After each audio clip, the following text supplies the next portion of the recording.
to the marvelous land of Oz. I'm Mardell, reading Rinkitink in Oz by L. Frank Baum.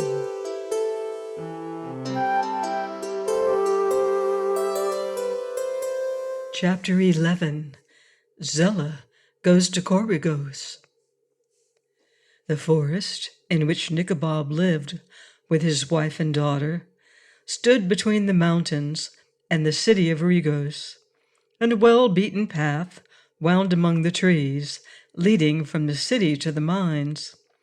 This path was used by the king's messengers, and captured prisoners were also sent by this way from Regos to work in the underground caverns.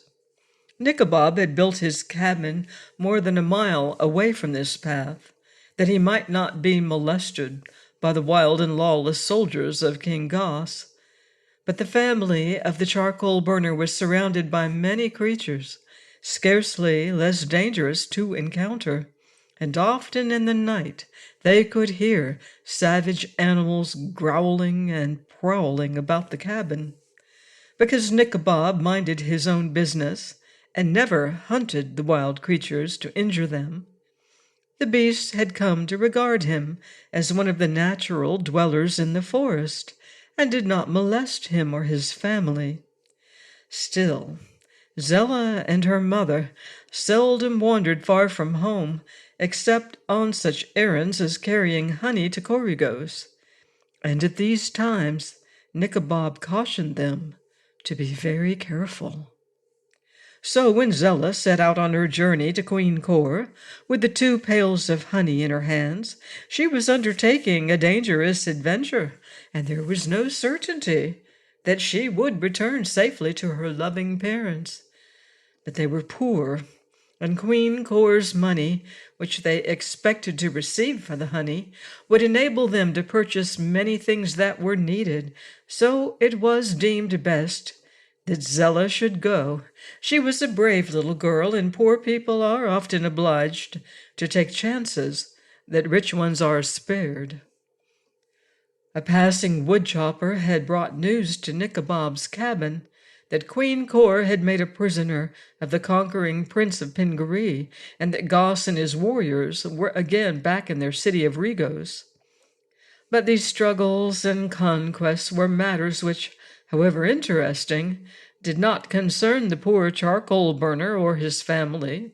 They were more anxious over the report that the warriors had become more reckless than ever before, and delighted in annoying all the common people, so Zella was told to keep away from the beaten path as much as possible, that she might not encounter any of the king's soldiers. "When it is necessary to choose between the warriors and the wild beasts," said Nikobob, "the beasts will be found the more merciful." The little girl had put on her best attire for the journey, and her mother threw a blue silk shawl over her head and shoulders. Upon her feet were the pretty red shoes her father had brought her from Regos. Thus prepared, she kissed her parents good-bye and started out with a light heart, carrying the pails of honey in either hand.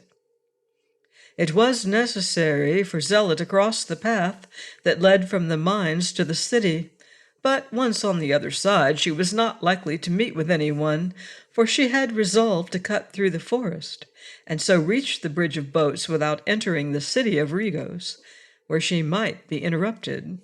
For an hour or two she found the walking easy enough, but then the forest, which in this part was unknown to her, became badly tangled. The trees were thicker, and creeping vines intertwined between them. She had to turn this way and that to get through it all, and finally she came to a place where a network of vines and branches effectually barred her further progress. Zella was dismayed at first when she encountered this obstacle, but setting down her pails, she made an endeavor to push the branches aside. At her touch they parted as if by magic, breaking asunder like dried twigs, and she found she could pass freely. At another place, a great log had fallen across her way, but the little girl lifted it easily and cast it aside, although 6 ordinary men could scarcely have moved it. The child was somewhat worried at this evidence of a strength she had heretofore been ignorant that she possessed. In order to satisfy herself that it was no delusion, she tested her new-found power in many ways, finding that nothing was too big nor too heavy for her to lift. And naturally enough, the girl gained courage from these experiments and became confident that she could protect herself in any emergency. When presently a wild boar ran toward her, grunting horribly and threatening her with its great tusks, she did not climb a tree to escape, as she had always done before on meeting such creatures, but stood still and faced the boar. When it had come quite close, and Zella saw that it could not injure her, a fact that astonished both the beast and the girl, she suddenly reached down and, seizing it by one ear, threw the great beast far off among the trees, where it fell headlong to the earth, grunting louder than ever with surprise and fear. The girl laughed merrily at this incident, and picking up her pails, resumed her journey through the forest. It is not recorded whether the wild boar told his adventure to the other beasts, or they had happened to witness his defeat, but certain it is that Zella was not again molested. A brown bear watched her pass, without making any movement in her direction, and a great puma, a beast much dreaded by all men, crept out of her path as she approached, and disappeared among the trees. Thus everything favored the girl's journey, and she made such good speed that by noon she emerged from the forest's edge and found she was quite near to the bridge of boats that led to Coregos. This she crossed safely, and without meeting any of the rude warriors she so greatly feared. And 5 minutes later, the daughter of the charcoal burner was seeking admittance at the back door of Queen Cor's palace. Please join me next time and find out what happens next in Rinkitink of Oz by L. Frank Baum. Goodbye for now. See you in Oz.